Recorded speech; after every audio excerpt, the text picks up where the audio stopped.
dying for a shower, but you have a curtainless shower chamber. So what you need here is a rod.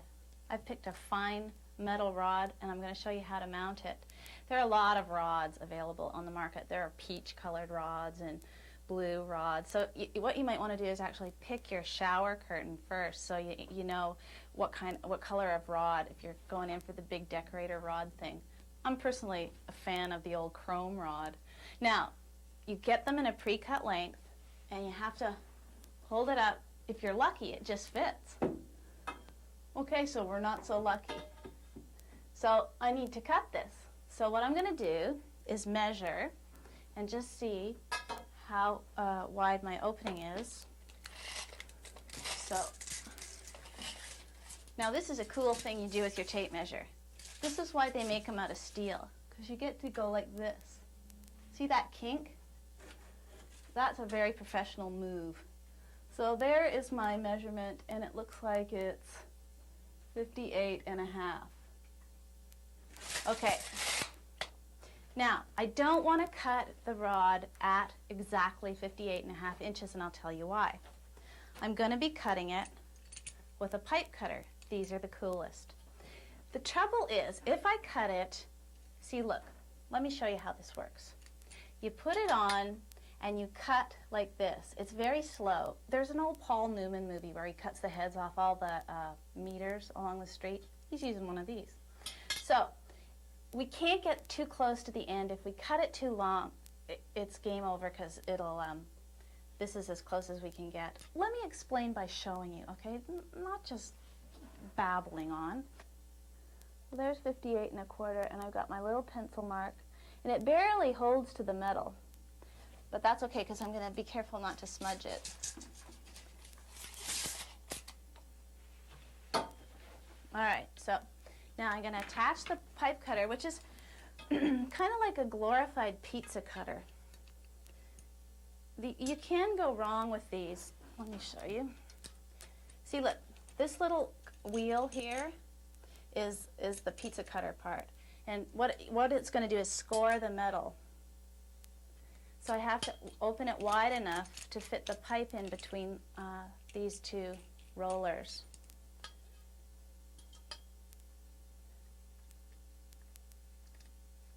And this pipe is actually going to fit into a couple of these flanges. Now, check this out.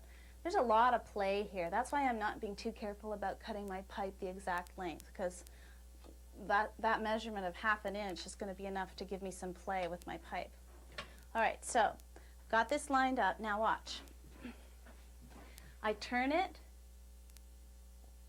I've got it a little tight. Let me just back it off. You don't want to collapse the pipe, because it's not that strong. Okay, now it's starting to loosen up, so I can tighten it a little. Just a quarter turn, don't over tighten it. Oh, hear that?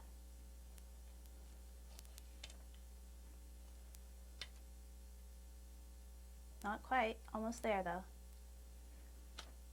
There it is. That's why I put down a drop cloth. All right, so here we have a gorgeous, gorgeous cut. A cut to be proud of. Okay, so now I'm going to measure where, I know this is the right size. Let me just prove it. So that's about where it's going to go, and I've got just enough play. See, I've got about almost ½ an inch at that end, so I'll be able to adjust it perfectly. Let me put that aside. So now, I know that my shower curtain is 72 inches long, and if you look at the surface of the tub, it's about 3 inches off the floor, so I'll measure 72 inches from the floor and then just add 3 inches. And make a mark up here. Now check, this is a good point to check how your tub is lined up with the opening. I obviously don't want to install the shower curtain way out here. It won't line up with the tub, so I'll just move it in a bit. A bit more.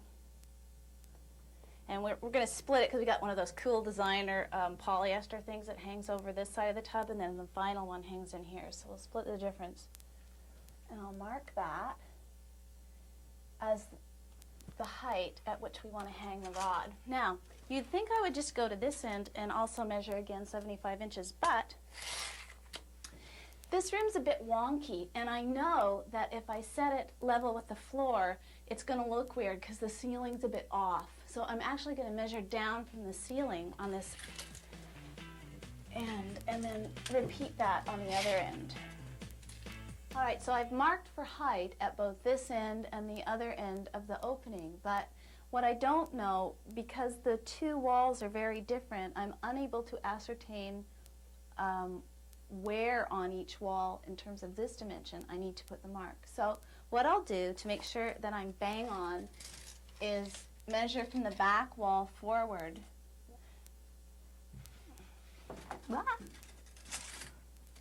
Okay, so I'm just what they call eyeballing this. So I need to be sort of to the left of this grout line and about here to get it centered on the tub railing. So I'm going to put a little circle where I really want to center that flange. And then, oh, what was that measurement?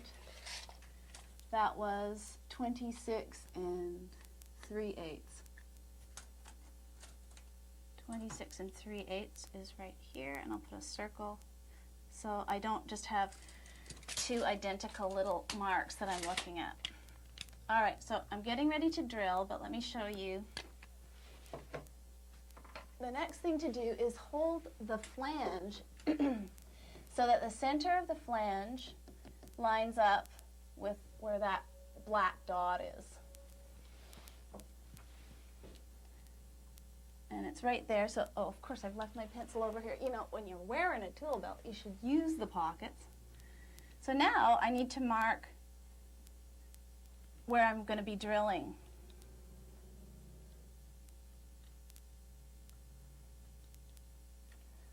All right, and I'll do the same down at this end.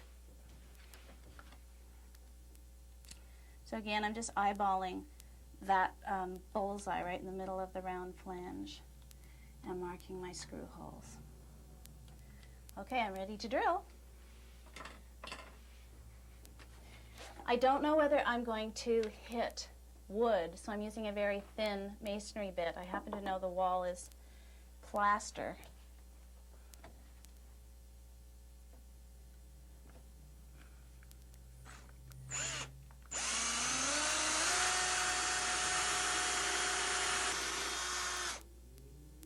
I think I'm hitting plaster. I'm not seeing any sawdust, but it's really not going in very well.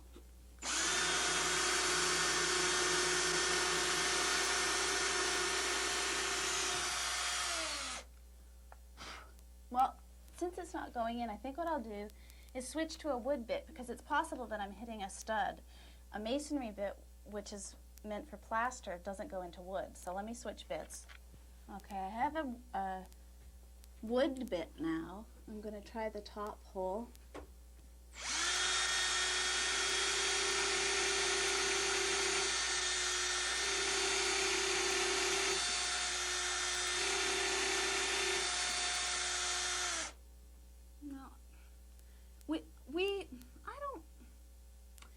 You know, when you're drilling, you just use whatever drill bit works. Now, maybe this is double drywall, and that's why the masonry bit was slow. Nobody really knows, including me.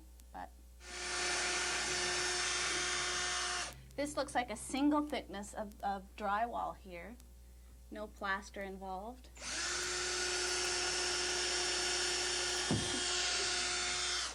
So, it's a mystery. Builders just do things in very creative ways. Now, we have to put in anchors because the drywall won't hold the weight of the rod. So, take out my bit, and I'm going to put in a bigger hole so that the anchor will, I can pound the anchor in. Woo! Shock. Down to the other end. All right, so now I'm ready to put in my anchors.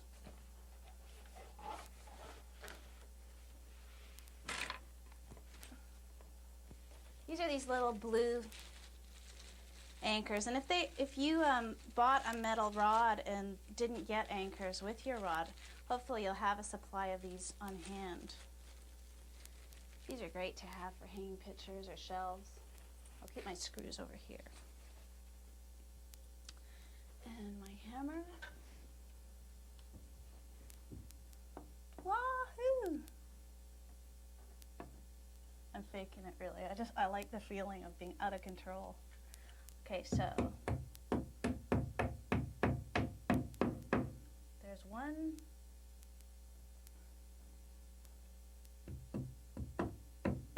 There we go.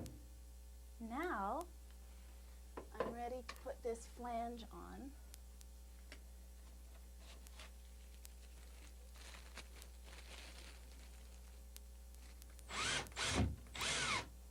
I don't want to over tighten because this is one of the, this is actually made of hard plastic.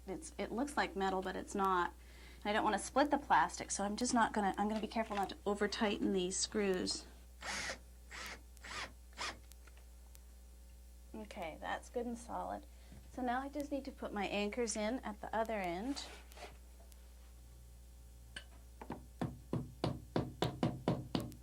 Okay.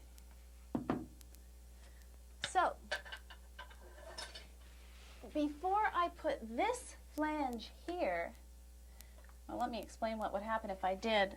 Then my rod, which is longer than this opening between this rim and the other one, would never be able to go in. So I have to thread this onto the rod and then put this one on while the rod is in place.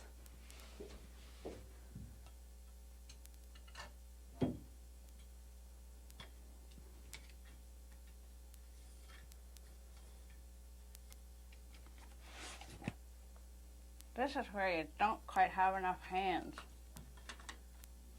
Just a sec. I can do this. This is where it gets like you're Spider-Man and you're going, must get screw on drill. Okay, so awkward but satisfying carpentry. Okay, I won't snug it too tight lest I break the plastic. And one more screw.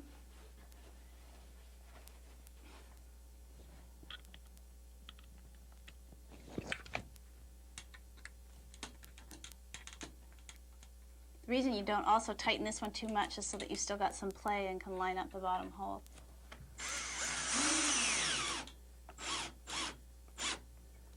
Okay, that's not going anywhere. Now, I get to make some design decisions. These rings come with the metal bar, and I suppose the chrome thing is nice, but we have these designer ones, which are much quieter on the thing, and they just slip on. They're a lot faster. So I'm going to load them up with my spanking new designer shower curtain. Huh? Okay, so look, if you don't want to get into all this carpentry, drilling, re-drilling, the whole bit, you do have another option, which is this fabulous spring-mounted rod. And all you do with this is put it in the opening, unscrew it till it's about the right amount. Then you drop one end, unscrew it a bit more so that it's even too long. Then you just jam on the spring, and there's your shower rod. So you don't have to go to all this trouble, but this white thing, like, this is a very unromantic installation, and I don't recommend it when you can use your cordless drill and go to town with a real rod.